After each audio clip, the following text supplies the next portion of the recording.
ngiyakhumbula kaBulonde Busise igama kaPastor weningi kwenyu flick le. Ngicela ukuthi inamba uyisebenzise kuphela uma uyimember ye-channel. Kusongo 9 ekuseni kuya 5 ntambama kuphela. WhatsApp. Sibheka uSipho. Okay, kusho ukuthi la uSiphokazi Miwa 4446 usawona phasa. Ngicela ubuza la ukuthi kuchaza ngiphupa ke Nsimbi lena ekhaliswa ke makuzongena isonto obe ngiyibona iphethwe ke ngomunye umfana esibhedlela lapho ngisebenza khona. Kwase khona ke omunye umuntu othi ke umfana angayishaya insimbi okwamanje makamancane. Kwaba ke la no ZG Raymond siyabonga phasa. Ngicela ubuze if uphopa icilongo kona ngiyabonga. So I don't know if insimbi eshaywayo le isemeza icilongo. Yabo, but ushama ngelisonto. I don't know, but iyafana isicilongo nalento le ekhaliswayo. Nake singakusho.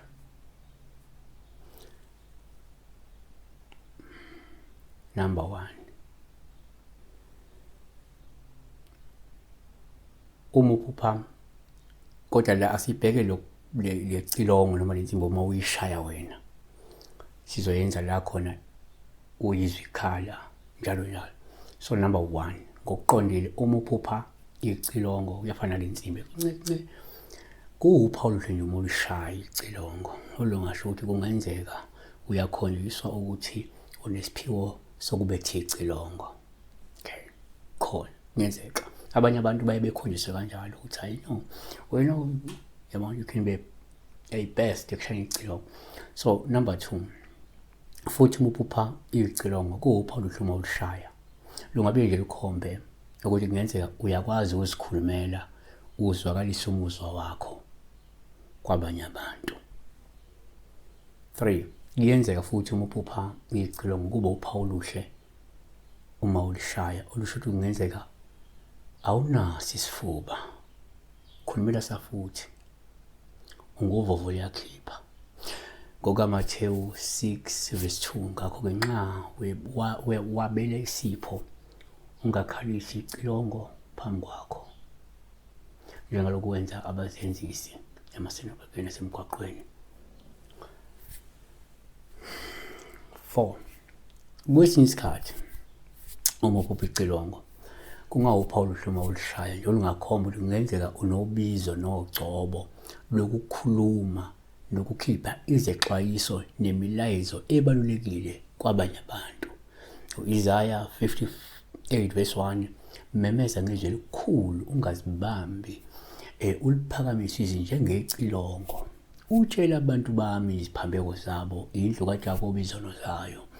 Kanti Jeremiah 4:5 khulumani kwaJuda nizwakalise eJerusalema nithi ngibethana amacilongo ezweni nimemeze nithi ke buthanani singene emzini ebilelweyo.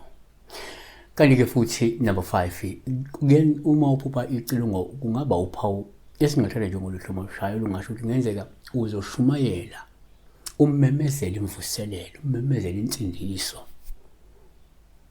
Joel 2:15 bethani icilongo esiyoni ningcwelise ukuzila ukudla nibize umhlangano. Azivale ngokuthi ke ngokwesintu uma ngenzeka uphupha icilongo kuwuphawu esithatha njengoluhluma olushaya olungasho ukuthi kungenzeka umuntu ozwakalisa isikhalo isicelo ilakala noma ilaka lakho ezidalweni zakho.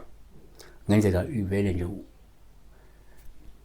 uthola ukuthi kanti ukade usanda kuphahla wena kanti umuntu ophahlayo noma umuntu okade endlulisa imikhuleko ethile nje ezidalweni ethemeleza uyabona. Siyabonga kakhulu besibheka la ukuphupha ukukhalisa icilongo noma ngabe ushaya insimbi yabo inako lokuthi kukhona lokuzwakalisayo wena njengamanje ngenzeka uzwakalisa imibono yakho ebantwini uyashumayela uyakhuluma uyakwazi ukusikhulumela noma uvovo liyakhipha kanjalo. Siyabonga.